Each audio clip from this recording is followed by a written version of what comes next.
सुंदरता को बढ़ाने वाले।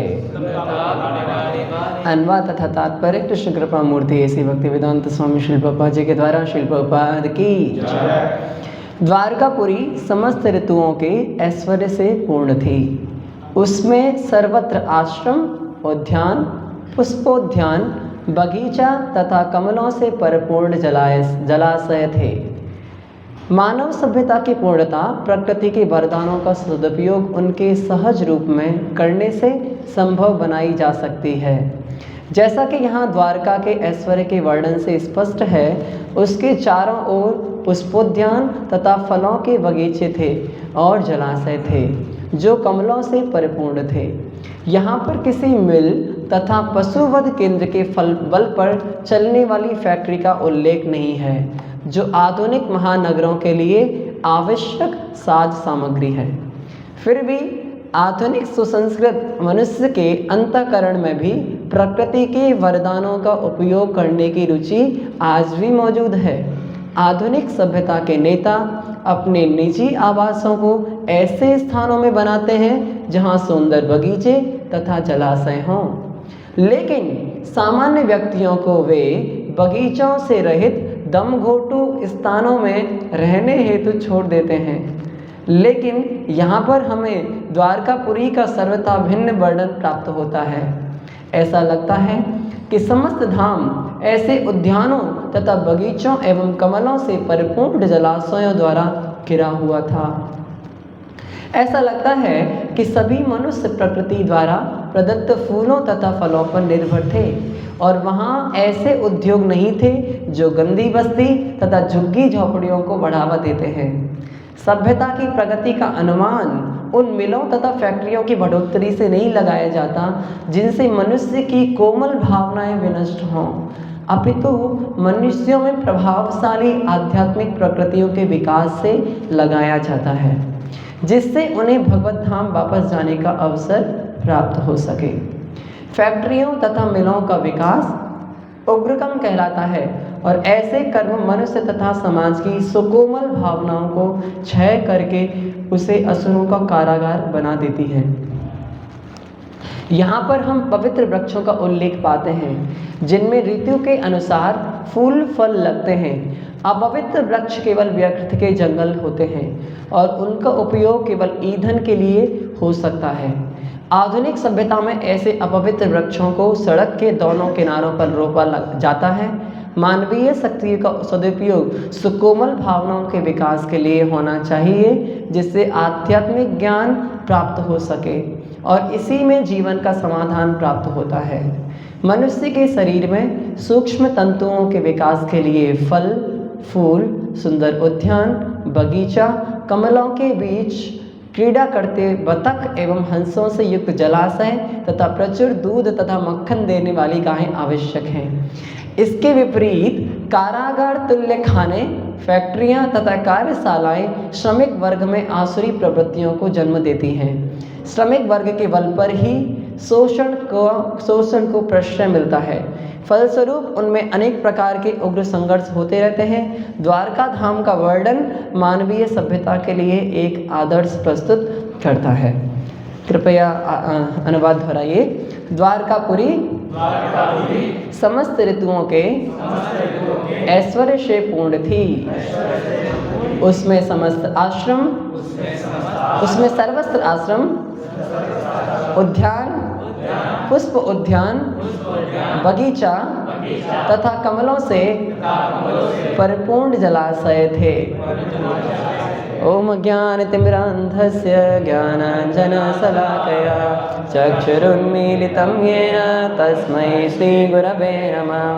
श्रीचैतन्यमनोभीष्टं स्थापितं येन भूतले स्वयं रूपा कदा मह्यं ददाति स्वपदान्तिकं।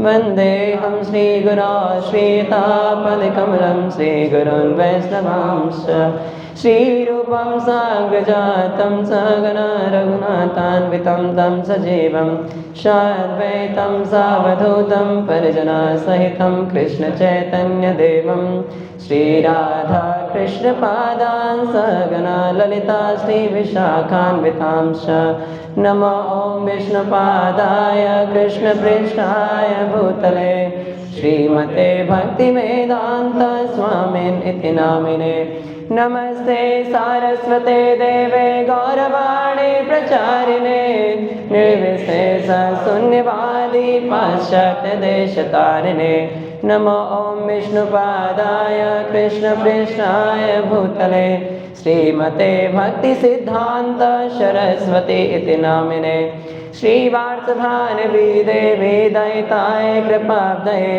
कृष्णसम्बन्धविज्ञानदायिने प्रभवे नमः माधुर्योज्ज्वलप्रेमाद्या श्रीरूपानुगा भक्तिदा श्रीगौरकरुणाशक्तिविग्रहाय नमोस्तुते नमस्ते गौरवाणी श्रीमूर्तये दीनतारिणे रूपानुगा विरुद्ध अपसिद्धान्ता ध्वन्तहारिणे नमो गौरकिशोराय साक्षात् वैराग्यमूर्तये विप्रलम्बार सम्बोधे पादाम्बुजाय ते नमः नमो भक्तिविनोदाय सच्चिदानन्दनामिने गौरशक्ति स्वरूपाय रूपानुगा बनाय ते गौराविर्भाव भूमे स्वं निर्देष्ट सज्जनप्रिया वैष्णवा सार्वभौमा श्री जगन्नाथाय ते नमः वंशाकल्पतरुभ्यश्च कृपा सिन्धुभ्यैव च पतितानां पावनेभ्यो वैष्णवेभ्यो नमो नमः नमो महावदन्याय कृष्णप्रेमप्रदायते कृष्णाय कृष्णचैतन्य नामने गौरतिसे नमः पञ्चतत्त्वात्मकं कृष्णं भक्तरूपस्वरूपकं भक्तावतारं भक्ताख्यं नमामि भक्तिशक्तिकं हे कृष्ण करुणा सिन्धो दीनबन्धो जगत्पते गोपेशा गोपिका कान्त राधा कान्त नमोस्तुते जयतां सुरतौ पङ्गुर्मम मन्दमतिर्गति मत्सर्वस्वपदाम्बोजो राधा मदनमोहनो देव्यार्विन्दारण्यकल्पितमादः श्रीमद्रत्नागारसिंहासनिस्थो श्रीमद्राधा श्रीलगोविन्ददेवो प्रेष्ठालवेशे विमानो स्मरामि श्रीमद्रासरसारम्भेमं श्रीवटतटे स्थिता कर्षण्वेनो सुनिर्गोपे गोपीनाथस्देशना तप्त काञ्चन गौराङ्गी राधे वृन्दावनेश्वरी वृषभानुसुते देवी प्रणमामि हरिप्रिये जय श्री कृष्ण चैतन्य प्रभु नित्यानंद श्री अद्वैत गदाधर श्रीवासादि गौरभक्तवृन्द हरे कृष्णा कृष्णा कृष्णा हरे हरे हरे राम राम राम हरे हरे।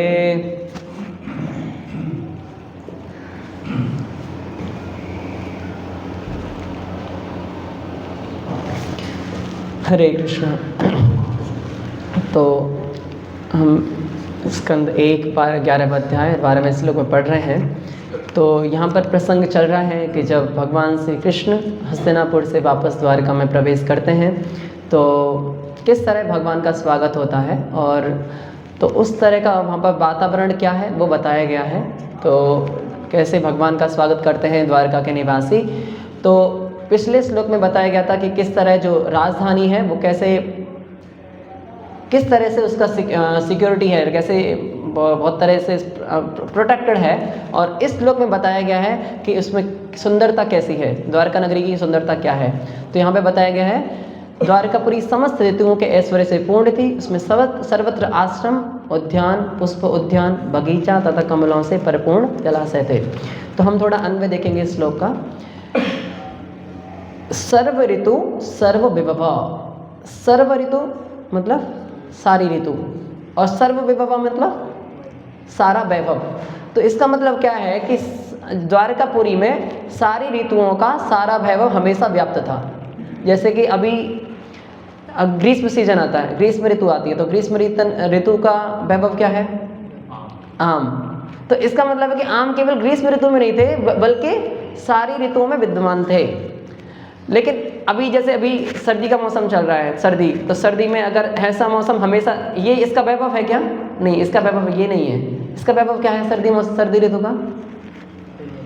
हाँ, बेर या अनेक तरह के जो फल फूल हैं वो हो सकते हैं, लेकिन अगर ये वैभव नहीं है कि सर्दी, क्योंकि ऐसे सर्दी पूरे अगर साल भर रहे तो ये अच्छा नहीं है। लेकिन ऐसा बताया गया सर्व ऋतु सर्व वैभव, जो भी उस ऋतु का वैभव है वो हमेशा व्याप्त था द्वारका नगरी में। पूरी की पूरी साल आम रहते थे, वो तो ऐसा रहता था वैभव, सर्व ऋतु सर्व वैभव। फिर दूसरा लाइन है पुण्य वृक्ष लता आश्रमई। पुण्य वृक्ष मतलब ऑस्पिशियस ट्रीज, मतलब अच्छे अच्छे पेड़। आजकल जैसे प्रभुपाद जी तात्पर्य में बता रहे हैं, आजकल की तरह पेड़ नहीं, जैसे यूकेलिप्टस लगा देते हैं तो उसका कुछ भी प्रयोग नहीं है। लेकिन यहाँ पे प्रभुपाद जी क्या बता रहे हैं? पुण्य वृक्ष, सॉरी यहाँ पे क्या बताया गया? पुण्य वृक्ष मतलब ऑस्पिशियस वृक्ष थे। और फिर क्या है? लता आश्रमई। तो जो आश्रम है वो लताओं से घिरे हुए थे, समझ में आया? जैसे कि पहले की अगर आप आश्रमों में जाएंगे तो वो लताओं से ढके हुए रहते थे, तो बहुत सुंदर वातावरण लगता था। तो वैसे ही द्वारका नगरी में जो ऐसी लताओं ने ऐसा बना दिया था कि एक आश्रम जैसा लगता था और बहुत सुंदर वातावरण था। तीसरा लाइन है उद्यानो उपवन आरामैर। उद्यान मतलब बगीचे, फलों के बगीचे, और उपवन मतलब फूलों के बगीचे। तो अलग अलग बताया गया है। उद्यान मतलब फलों के बगीचे थे और उपवन मतलब फूलों के बगीचे। और आरामई का मतलब यहाँ पे क्या बताया प्रभुपाद जी ने? क्रीडावन। हाँ, क्रीडावन, पार्क, जैसे आजकल की लैंग्वेज में हम पार्क बोल देते हैं, उसको संस्कृत में क्या बोला गया? आरामई, जहाँ पर लोग खेलने कूदने के लिए जाते हैं या थोड़ा अपना मन शांत करने के लिए जाते हैं, तो आरामई। तो द्वारका नगरी में फूलों के बगीचे थे, फलों के बगीचे थे, और ऐसे उपवन, ऐसे जो पार्क भी थे। और क्या बताया गया है? वृत पद्माकर श्रियम। पद्म मतलब कमल, पद्माकर मतलब जहाँ से कमल का स्रोत है, जहाँ से कमल उगता है। तो अगर हमने जैसे 1-2 कमल तो हम सब ने देखा है, और 1-2 कमल हमने किसी सरोवर में उगा हुआ भी देखा होगा। लेकिन सोचिए कि अगर एक कमल नहीं, ऐसे हजारों और बहुत सारे कमल एक साथ उसमें हो तो कितना सुंदर लगता है, जबकि एक कमल ही कितना सुंदर लगता है ना। तो यहाँ पे बताया गया कि ऐसे जलाशय थे जो कमलों से परिपूर्ण थे। तो श्रीयम, और लास्ट का शब्द क्या है? श्रीयम। श्री राधा माधव भगवान की जय, श्री जगन्नाथ बलदेव सुभद्रा मैया की जय, श्री गौरनिताय की जय, श्री प्रभुपाद की। तो बताया गया है कि ऐसे जो द्वारका नगरी है वो ऐसे जलाशयों से परिपूर्ण थी जिसमें कमल उगते थे। और कमल 1-2 कमल नहीं, पूरा कमल का पूरा जो जलाशय था वो कमलों से परिपूर्ण होता था। तो ये द्वारका नगरी की सुंदरता का वर्णन यहाँ पर बताया गया है। तो प्रभुपाद जी तात्पर्य में पहले से प्रारंभ कर रहे हैं कि मानव सभ्यता की जो पूर्णता है वो प्रकृति के वरदानों के द्वारा सदुपयोग करके ही संभव बनाई जा सकती है। तो पहले के मतलब वैदिक समय पर जो घर होते थे वो इस तरीके की सुंदरता उनमें होती थी। बगीचे रहते थे, उपवन रहते थे। आपने भी अगर किसी गांव में देखा होगा तो गांव में भी ऐसा बहुत सुंदरता का वातावरण मिलता था। लेकिन आजकल, और यही जो वातावरण था वो द्वारका की नगरी में था, जबकि द्वारका एक शहर है, गांव नहीं है। द्वारका क्या है? शहर है। तो शहर में ऐसा वातावरण था। लेकिन आज आप शहर में जाएंगे तो कैसा वातावरण रहता है? ऐसा कभी आपको मिलेगा? कहीं नहीं मिलेगा। और कहीं फूलों के बगीचे, फलों के बगीचे तो मिलेंगे ही नहीं। ऊपर से कैसे फ्लैट कल्चर है। तो प्रभुपाद जी इस कल्चर को क्या बोला करते थे? Match box. घर कैसे होता है? मैच बॉक्स जैसे, या फिर बोलते थे कबूतर के घोंसले। कबूतर के घोंसले जैसे घर हैं आजकल के। लेकिन यहाँ पर क्या बताया गया है? द्वारका नगरी का क्या संपदा था? बड़े बड़े घर थे और हर घर में बगीचे, फूलों के बगीचे, फलों के बगीचे और उद्यान, ऐसे पार्क रहा करते थे। तो प्रभुपाद जी बता रहे हैं कि ऐसा जो प्राकृतिक वातावरण किसी को मिलता है तो उससे क्या है, हमारा जो भगवत चेतना उत्पन्न होता है, भगवत चेतना हमारा विकसित होता है। क्योंकि भगवत चेतना विकसित होने के लिए हमारा जो वातावरण है वो भी महत्वपूर्ण असर डालता है। क्योंकि अगर आजकल के वातावरण में हम देखते हैं कि प्राकृतिक वातावरण बिल्कुल नहीं रह गया है और हर चीज़ क्या है, एकदम कृत्रिम है, कृत्रिम वातावरण है। कि अगर आप आज से 20 साल बाद अगर लोगों को पूछने जाएंगे, जैसे मुंबई या हैदराबाद जैसे शहरों में, तो वो बोलेंगे कि गाय, कई लोगों ने गाय भी नहीं देखी होती हैं, गाय है क्या, है ना। तो उन लोगों को क्या पता है कि हाँ दूध आता है, कहाँ से आता है, पैकेट से दूध आता है। तो जैसे कि उनको लगता है कि पैकेट ही दूध देता है, लेकिन उनको यही नहीं पता है कि गाय दूध देती है, क्योंकि कल्चर ऐसा बन गया है। तो फिर जब वो गाय को नहीं देख पाएंगे तो फिर कैसे उसको कनेक्ट करेंगे कि गाय कहाँ से आती है, गाय किसका प्रिय है, भगवान का प्रिय है, तो फिर भगवान की कैसे सेवा करनी है। तो उनको यही नहीं पता चलेगा, कोई कनेक्शन ही नहीं बैठता है, क्योंकि उन्होंने कभी हमेशा क्या दूध पिया है, पैकेट का दूध पिया है। तो हमेशा वो कल्चर उनको रहेगा, हाँ दुकान पर चले जाओ और पैकेट का दूध खरीद लो और वो हो गया। तो ये लेकिन जो प्राकृतिक वातावरण है तो वो हमेशा भगवत चेतना को विकसित करता है। क्योंकि आप बगीचे फूल देखेंगे, सुंदर फूल देखेंगे, तो आपको तुरंत आएगा कि भगवान ने कितना सुंदर फूल बनाए हैं। जैसे आप फल देखेंगे, भगवान ने कितना मीठे फल बनाए हैं, तो ये आपको कनेक्शन आप तुरंत कर पाएंगे। लेकिन आजकल का जो सभ्यता है उसमें कनेक्शन जोड़ पाना बहुत मुश्किल है। आप कैसे सॉफ्टवेयर को कनेक्ट करेंगे भगवान से कैसे आप प्रोग्रामिंग को कनेक्ट करेंगे कि हाँ ये प्रोग्रामिंग भगवान से कैसे कनेक्शन है, बहुत मुश्किल है। लेकिन पहले के सभ्यता में बहुत कनेक्शन जोड़ पाना लोगों के लिए बहुत आसान था, बहुत आसान था। लोगों के बड़े बड़े घर होते थे। तो प्रभुपाद जी तो हाँ, एक भगवत चेतना को विकसित करने के लिए भी एक स्पेस होना जरूरी है। मतलब एक आपको थोड़ा होना चाहिए। ऐसा नहीं कि हम एक मैच बॉक्स में रहें, तो आप क्या सोच पाएंगे उसमें, हमको भगवत चेतना विकसित होगा ही नहीं। तो अगर आपको जैसे कि आप देखेंगे नैमिषारण्य के शौनकादि ऋषि हैं या फिर परीक्षित महाराज हैं, तो वो एक ऐसा नहीं है कि एकदम क्या बोलते हैं इसको, कंजेस्टेड कॉम्पैक्ट का हिंदी में एकदम है सडन, ठीक है आप समझ गए ना। कॉम्पैक्ट जगह पे नहीं बैठे हुए थे, वो एकदम स्पेसियस जगह था जहाँ पर उनका किसी का भी इतना मतलब उद्यान थे, बगीचे थे। तो ऐसा वातावरण था जहाँ पर भगवत चेतना स्वतः ही विकसित होता है। लेकिन यहाँ पर प्रभुपाद जी यहाँ पर क्लियर ही बता रहे हैं कि आजकल का सभ्यता जो है वो फैक्ट्रियों और मिलों पर आधारित है। तो फैक्ट्री और मिलों में कहीं भी आपको मतलब आपको ये बताया नहीं जाएगा कि भगवान है, बल्कि भगवान के अस्तित्व को ही नकारा जाता है। और प्रभुपाद जी बोलते हैं कि ये जो फैक्ट्री है, यहाँ पर किसी मिल तथा पशुवध केंद्र के बल पर चलने वाली फैक्ट्री का उल्लेख नहीं है, जो आधुनिक महानगरों के लिए आवश्यक साज सामग्री है बहुत अच्छा लगा मुझे शब्द साज सामग्री है। तो आजकल के जो आधुनिक शहर हैं उनके लिए साज सामग्री क्या है, फैक्ट्रियाँ। अगर फैक्ट्री नहीं होगी तो उस देश को मतलब विकसित नहीं माना जाता है। बहुत सारी कंपनियां नहीं है उस देश में, तो मतलब वो विकसित नहीं है। लेकिन आप देखेंगे कि द्वारका नगरी में तो किसी भी मिल की बात नहीं हो रही है। द्वारका नगरी में कोई मिल फैक्ट्री था नहीं था, केवल प्राकृतिक वातावरण था। तो वहाँ पर जो शहर का जो डिज़ाइन किया जाता था वो जो ऐसे किया जाता था कि जहाँ पर बहुत सारे बगीचे हों और फिर बगीचे हों, फलों के बगीचे हों, और वहाँ पर कौन रहा करते थे, ऋषि मुनि रहा करते थे, उनके आश्रम रहा करते थे। अब कभी भी देखिए, हमने बहुत सारा पढ़ा है, तो आश्रम कहाँ पर रहा करते थे, वनों में रहा करते थे। और वो वन पूरा 7 साल में पूरा उनमें ये फल फूल रहते थे। जैसे कि हम जानते हैं मतंग ऋषि का आश्रम था सबरी, तो वो भी कहाँ था, वन में था।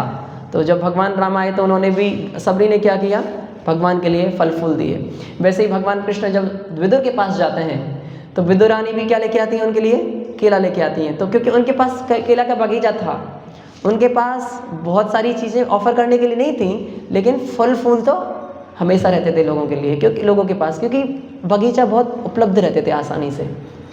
लेकिन आजकल वो नहीं है। प्रभुपाद जी बोल रहे हैं सामान्य व्यक्ति, आजकल के जो लोग हैं, जो अग्रणी लोग हैं, वो तो अपना घर ऐसा उद्यानों में बनाएंगे। आप देखेंगे बड़े बड़े लोगों के घर क्या होते हैं, बहुत सारा बगीचा रहता है आसपास में। जब हम रहते थे तो हम पढ़ते थे, तो मैं रेजिडेंशियल स्कूल में था, तो वहाँ पर हमारा प्रिंसिपल था, उसका क्वार्टर एकदम मतलब पूरा नेचुरल से भरा हुआ था, लेकिन बाकी जो टीचर थे उनका एकदम मैच बॉक्स जैसा घोंसला था। प्रिंसिपल का एकदम नेचुरल पे पूरा भरा हुआ था। तो ऐसा है, तो प्रभुपाद जी भी बोल रहे हैं कि आजकल के जो अग्रणी लोग हैं वो अपना घर तो ऐसा प्राकृतिक वातावरण में बनाएंगे, लेकिन दूसरे लोगों को दम घोटू, यहाँ पे शब्द यूज हुआ है, दम घोटू स्थानों में रहने के लिए छोड़ दिया जाता है। दम घोटू मतलब एक सांस भी नहीं ले सकते हैं हम लोग। और है ही ऐसा, अगर फ्लैट में जाएंगे, अगर 50वें फ्लोर या 40वें फ्लोर में हवा ही नहीं आती है, एकदम सफोकेटेड फील होता है, और फिर उसको लोग बोलते हैं कि हम विकसित हैं। तो ये, लेकिन विकसित प्रभुपाद जी क्या बताएं यहाँ पे, कुछ बोले थे, सभ्यता की प्रगति का अनुमान उन मिलों तथा फैक्ट्रियों की बढ़ोतरी से नहीं लगाया जाता जिससे मनुष्य की कोमल भावनाएं विनष्ट हों। तो एक अगर कोई देश या कोई शहर अगर विकसित है, उसका मतलब ये नहीं है कि आप कितने सारे मिल या फैक्ट्री हैं, उसका क्या क्राइटेरिया होना चाहिए कि लोगों की जो कोमल भावना है उनमें विकसित हो रहा है कि नहीं। अभी कोमल भावनाएं का मतलब क्या है? कोमल भावनाएं, कृष्ण भावना या कोमल भावनाएं का, अगर हम चलो अगर भगवान के भक्त भी नहीं है तो कोमल भावनाएं का मतलब होता है एक दूसरे के प्रति क्या बोलते हैं, प्रेम, एक दूसरे के प्रति सौहार्द, प्रेम। हमको एक दूसरे के जो इमोशंस, भाव के बारे में पता होना चाहिए। आजकल की तरह नहीं, लोगों को फ़र्क ही नहीं पड़ता है कि कितना, अगर थोड़ा भी ट्रैफिक हो गया तो लोग हॉर्न दे दे के कान फोड़ देते हैं। फ़र्क ही नहीं पड़ता लोगों को। अरे अभी हॉर्न दे के जब तक सिग्नल नहीं छूटेगा तब तक वो कैसे जाएगा, है कि नहीं। लेकिन फिर भी लोगों को ये कोमल भावना नहीं है कि लोग हॉर्न देते ही रहते हैं। या फिर हम लोग देखते हैं जब हम ट्रेन में ट्रैवल करते हैं तो लोगों को फ़र्क ही नहीं पड़ता, लाइट्स ऑन कर देते हैं। अरे कोई दूसरा सो रहा है, तो ये तो कोमल भावना होनी चाहिए ना कि क्यों हम लाइट्स ऑन करें, है कि नहीं। लोग तेज़ आवाज़ में गाने चलाते हैं, देखा है कि नहीं देखा है आप सब ना ट्रेन्स में। और इवन आजकल तो वो पहले के स्लीपर्स सोचते थे कि स्लीपर्स में लोग मतलब बहुत अच्छा ट्रैवल कर, लेकिन आजकल स्लीपर का भी वो हाल हो गया है। और थर्ड इवन एसी का भी लोग सोचते नहीं है कि गाने बड़े तेज़ आवाज़ में चलाते हैं। लोग देखते नहीं है कि लोगों को क्या फ़र्क पड़ेगा, दूसरे लोग सो रहे हैं या दूसरे लोग कुछ और कर रहे हैं, लोगों को फ़र्क ही नहीं पड़ता है। तो क्यों ऐसा हो रहा है? क्योंकि कोमल भावना विनष्ट होती जा रही है। क्यों कोमल भावना विनष्ट होती जा रही है? क्योंकि कृत्रिम फैक्ट्रियों और उद्योगों को प्रोत्साहन दिया जा रहा है। लोगों को वो प्राकृतिक वातावरण मिल नहीं रहा है, और इसके लिए उनको ये कोमल भावनाएं नहीं हैं उनके अंदर। तो लेकिन प्रभुपाद जी बोल रहे हैं कि अगर अपितु मनुष्यों में प्रभावशाली आध्यात्मिक प्रवृत्तियों के विकास से लगाया जाता है जिससे उन्हें भगवत धाम वापस जाने का अवसर प्राप्त हो सके। तो अगर जब हम देखेंगे कि जब हम कोई भी व्यक्ति, यहाँ पर हम देखते हैं उद्यान है, बगीचा है, तो वहाँ पर हमको कितना अच्छा लगता है कि नहीं, कितना एकदम प्रसन्नता मिलती है।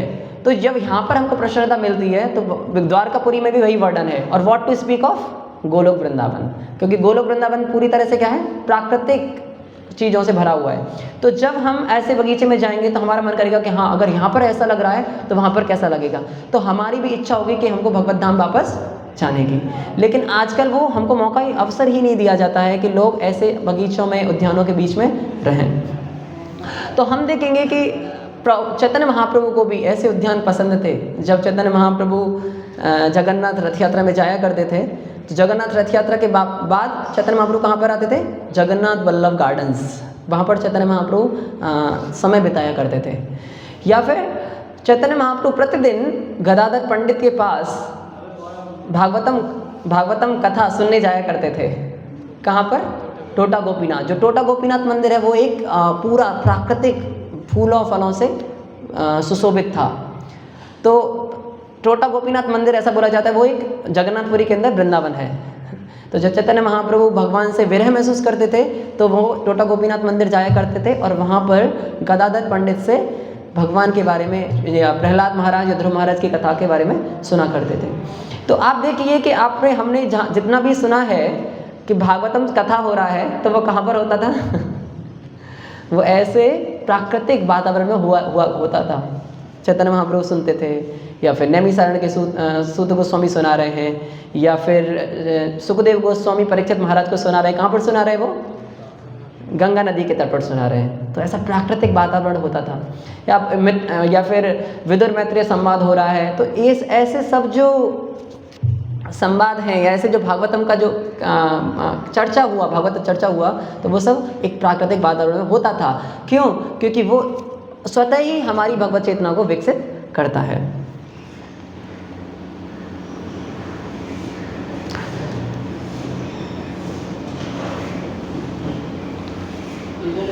तो भगवान को भी देखो, भगवान को भी ये जो प्राकृतिक चीज़ें हैं वो बहुत पसंद है। इसीलिए भगवान बोलते हैं पत्रम पुष्पम फलम तोयम। भगवान ने ऐसा नहीं बोला मेरे को बिस्किट दीजिए, खाते बाहर है और अंदर निकालते हैं है ना। तो अंदर खाते थे तो वो एकदम स्वतः ही जो प्राकृतिक चीज़ है वो खाते थे, और अंदर गंदगी बिल्कुल घर में अंदर नहीं है, बाहर निकालते थे।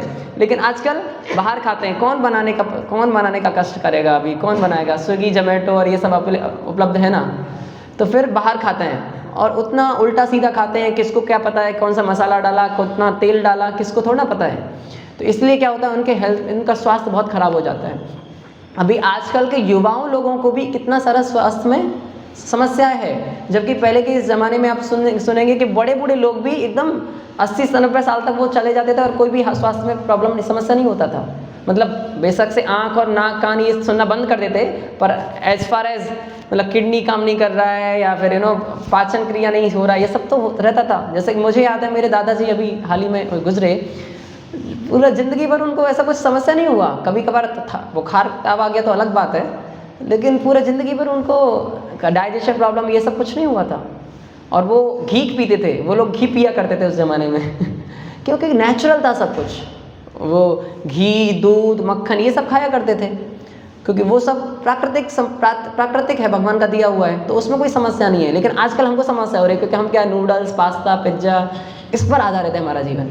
तो इससे समस्या होगा, क्योंकि ये भगवान ने नहीं दिया है, ये हमने दिया है। तो अब लोग बोलते हैं कि बीमारी आ रही है। बीमारी भगवान ने नहीं दी है। बीमारी आ क्यों रही है? क्योंकि हम भगवान जैसा बोल रहे हैं उसको प्रयोग नहीं कर रहे हैं, चीज़ों को हम दुरुपयोग कर रहे हैं चीज़ों का, तो इसलिए बीमारी आ रही है। जैसे प्रभुपाद जी भी बता रहे हैं यहाँ पर,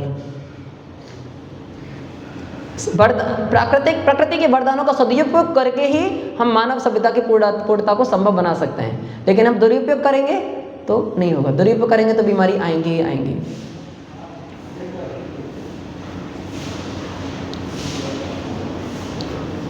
तो ये जो यहाँ पर ये जो वर्णन है, जो द्वारका का वर्णन यहाँ पर जी दिया गया है, केवल यहाँ पे ही नहीं है, बल्कि एक पहले भी कुंती महारानी ने इसका वर्णन किया है कि किस तरह जब भगवान रहा करते थे तो पूरा द्वारका नगरी किस तरह फलों फूलों से सुशोभित था। तो एक पहले स्कंद का 8वें अध्याय का 40वां श्लोक है, इसको हम पढ़ेंगे। तो वहाँ पर भी इसी चीज़ का वर्णन हुआ है, बार बार वर्णन होता है ऐसी चीज़ों का।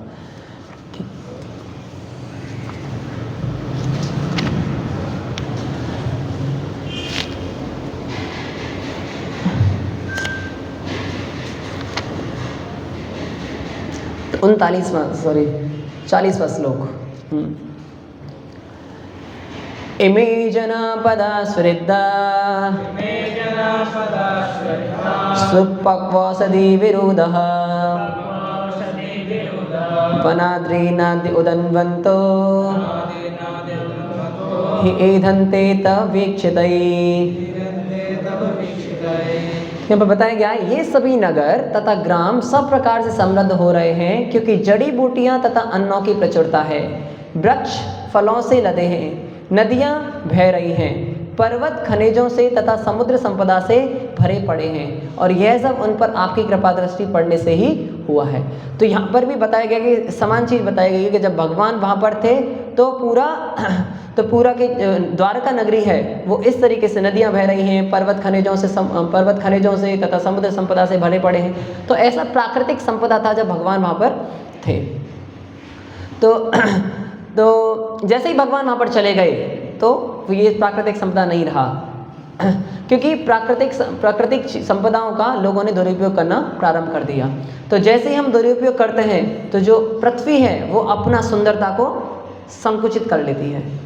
हम जानते हैं कि जब वेना किंग वेना, जब राजा वेन ने बहुत अत्याचार मचाया पृथ्वी के ऊपर, मतलब बहुत ज़्यादा अत्याचार किए और सारे जो पुण्य कार्य थे या फिर भगवत कार्य थे उनको रोक दिया, तो तुरंत क्या हो गया, तुरंत पृथ्वी ने सारे खनिजों को संकुचित कर लिया और फिर उनको वापस लाने के लिए पृथु महाराज ने उनको पृथ्वी को दोहन किया। पृथ्वी के सारे, एक्चुअली वो पृथ्वी को मारना चाहते थे कि ऐसे मेरे राज्य में आप ऐसे कैसे खनिजों को नहीं दे रहे हैं। तो फिर पृथ्वी महारानी कैसे हुई, पृथ्वी महारानी एक गाय के रूप में आई और उन्होंने बोला कि अगर आपको खनिज चाहिए तो आपको एक दोहना पड़ेगा।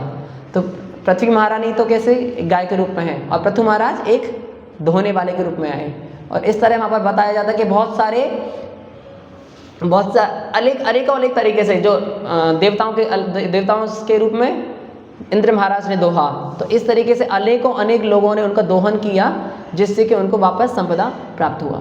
तो कहने का तात्पर्य ये है कि पृथ्वी में प्राकृतिक संपदा है, पृथ्वी में सब कुछ इतना सुंदरता है, लेकिन जैसे ही लोग दुरुपयोग करते हैं तो जो पृथ्वी है वो अपनी सुंदरता को संकुचित कर लेती है, उसको बाहर नहीं जाती क्योंकि लोग दुरुपयोग कर रहे हैं। तो आज वही हो रहा है। आज अनेकों जगह पे देखेंगे कि आप पृथ्वी फर्टाइल नहीं है, उपजाऊ नहीं है, उर्वरक नहीं है। क्यों?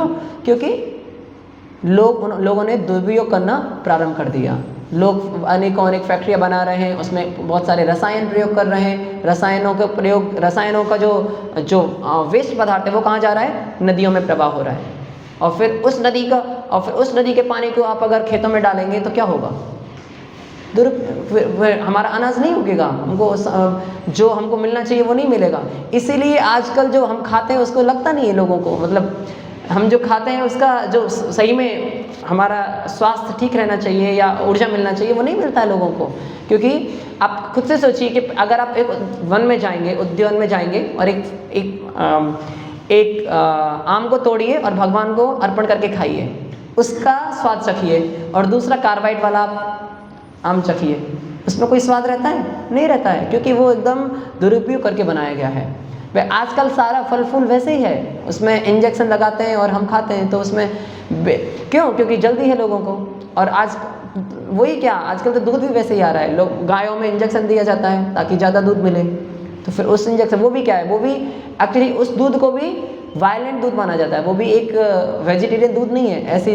ऐसा दूध मिलता है जहाँ पर इंजेक्शन से दूध की बढ़ोतरी होती है दूध की मात्रा में, तो वो दूध एक्चुअली वो दूध नहीं है, वो क्या है, गाय के जो मांस को दूध में कन्वर्ट किया जा रहा है। तो ये आजकल दुरुपयोग हो रहा है, हर चीज़ का दुरुपयोग है, चाहे वो फल है, चाहे फूल है, चाहे दूध है, चाहे हर चीज़ का दुरुपयोग है। तो ऐसे दुरुपयोग वाले वातावरण में हम उम्मीद रखें कि हमको बहुत मुश्किल है। तो इसीलिए हमको प्रयास करना चाहिए कि हम ज़्यादातर प्रकृति की जो संप्रदा है उसका एज इट इज़ बनाए रखें, उसको जो सुंदरता है उसको एज इट इज़ बनाए रखें, उसको हम नष्ट ना करें। अगर नष्ट करेंगे तो जो हमारी जो कोमल भावनाएं हैं वो विनष्ट हो जाएंगी। तो जैसे कि आप किसी भी अगर आप ऐसे प्राकृतिक वातावरण में देखेंगे तो लोग काम रहते हैं, पीसफुल रहते हैं। ऋषि मुनि पहले क्या रहा करते थे, एकदम पीसफुल रहा करते थे, चाहे उनके ऊपर कितना भी प्रोवोकिंग सिचुएशंस आए, लेकिन फिर वो पीसफुल रहते थे क्योंकि उनको वो प्राकृतिक वातावरण मिला है और वो कोमल भावनाएं उनकी विकसित हुई हैं। लेकिन आजकल लोग बहुत इम्पेशेंट हो जाते हैं, छोटी छोटी चीज़ों पर हम भी इम्पेशेंट हो जाते हैं ना, दूसरों की तो बात है कि भक्त लोग भी इम्पेशेंट हो जाते हैं। क्यों? क्योंकि वो हम प्राकृतिक वातावरण में नहीं रह रहे हैं। जल्दी एवरी टाइम हम जल्दी का काम करते हैं, क्या बोलते हैं उसको, हरी। तो आजकल का जो वातावरण है वो हरी वाला है। तो रामरूप बता रहे थे एक बार तो आज अगर हम लोगों के पास समय नहीं है भगवत चेतना को विकसित करने का, तो बोलते हैं, जब हम उनको बोलेंगे युवा पीढ़ी में उनको क्या करना है, उनको जॉब पे जाना है, तो हरी रहती है, हरी जल्दी करेंगे और फिर जॉब पे निकल जाएंगे, भगवान का नाम नहीं लेंगे, तो हरी।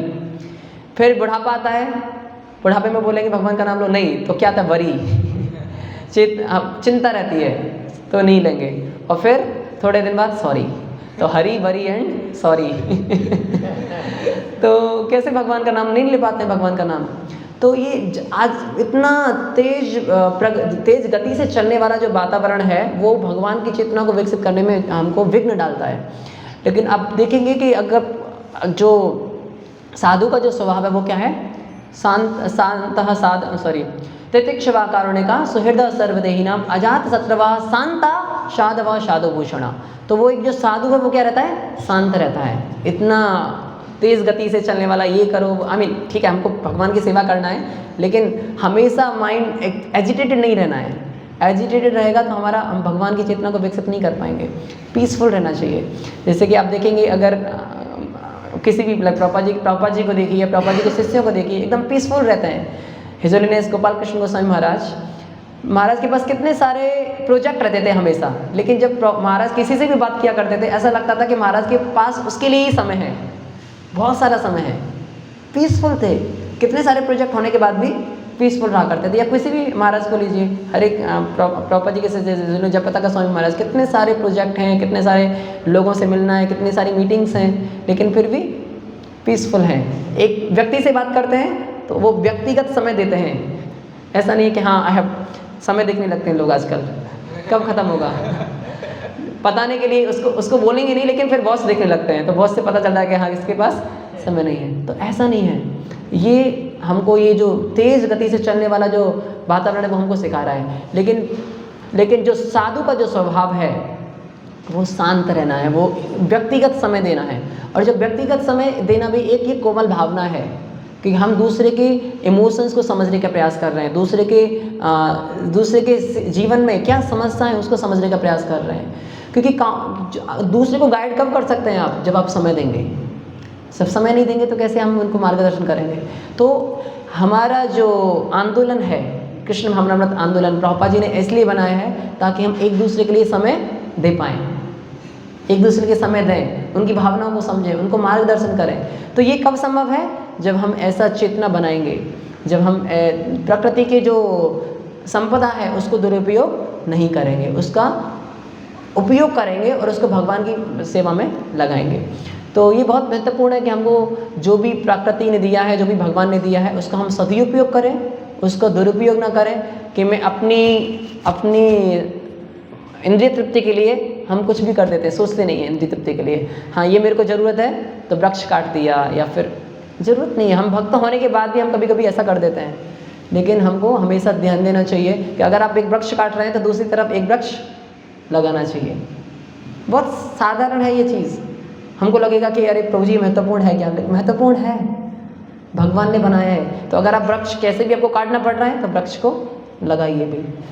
या फिर हम जब जाते हैं नदी में स्नान करते हैं तो हमारी वजह से कुछ भी उसमें कूड़ा करकट नहीं होना चाहिए। कई बार हम कपड़े धोने लगते हैं नदी में, तो ये नदी में हम क्या कर रहे हैं, दुरुपयोग कर रहे हैं किसी भी पवित्र नदी को। कपड़े नहीं धोने चाहिए नदी में। तो ये सब चीज़ें हमको छोटी छोटी चीज़ें हैं, लेकिन हमको जो प्राकृतिक संपदाओं को एज इट इज़ या सुंदर बनाने में बहुत मदद करती हैं। तो हम ही अगर उसको खराब करेंगे, हम ही उसको गंदा करेंगे तो बाकी लोग क्यों नहीं करेंगे। जैसे कि आज आप देखेंगे राधा कुंड, ऑफकोर्स राधा कुंड सबके लिए, चाहे कितना भी लोग उसमें कूड़ा करकट फेंक से हो सकते हैं, लेकिन हमारे लिए हमेशा पूजनीय है वो। लेकिन लोग उसमें कभी कूड़ा करकट भी फेंक देते हैं या अनेक पॉलीथीन फेंक देते हैं, है ना।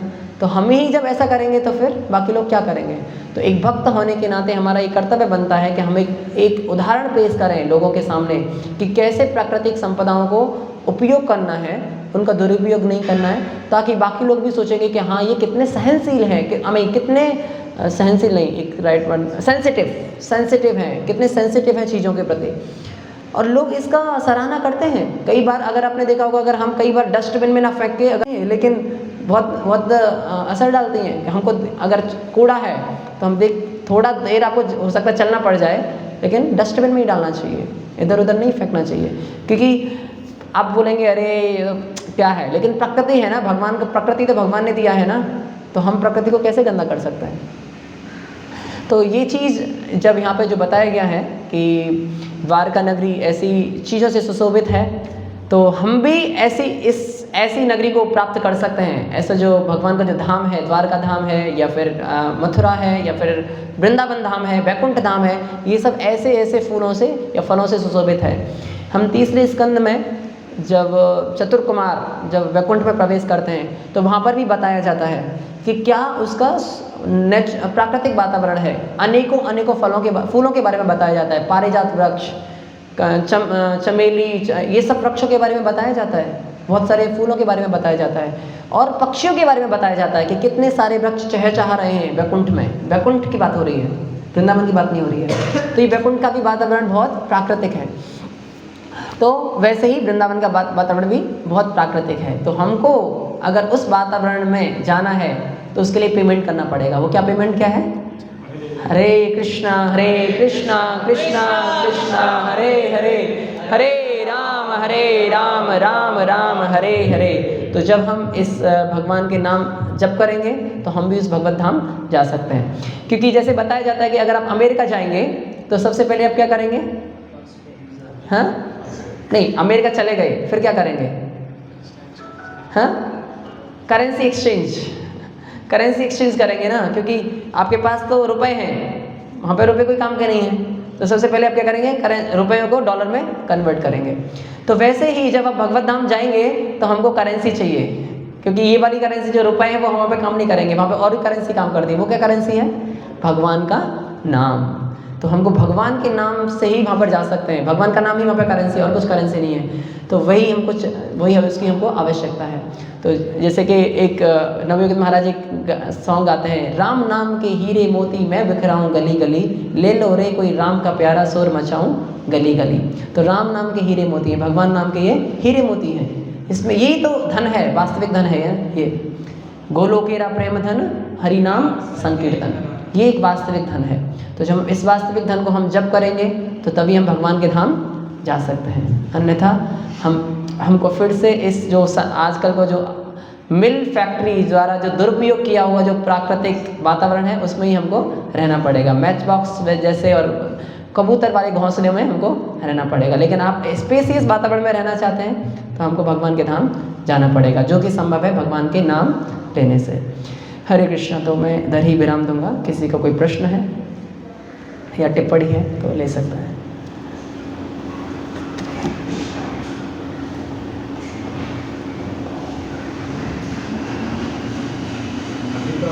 जो हो रहा है नेचर इसको तो हम चेंज नहीं कर सकते। क्या जो हो रहा है इसको हम बदल नहीं सकते। तो पहले भी हुआ था बहुत, तो होता है। इसके बारे में बात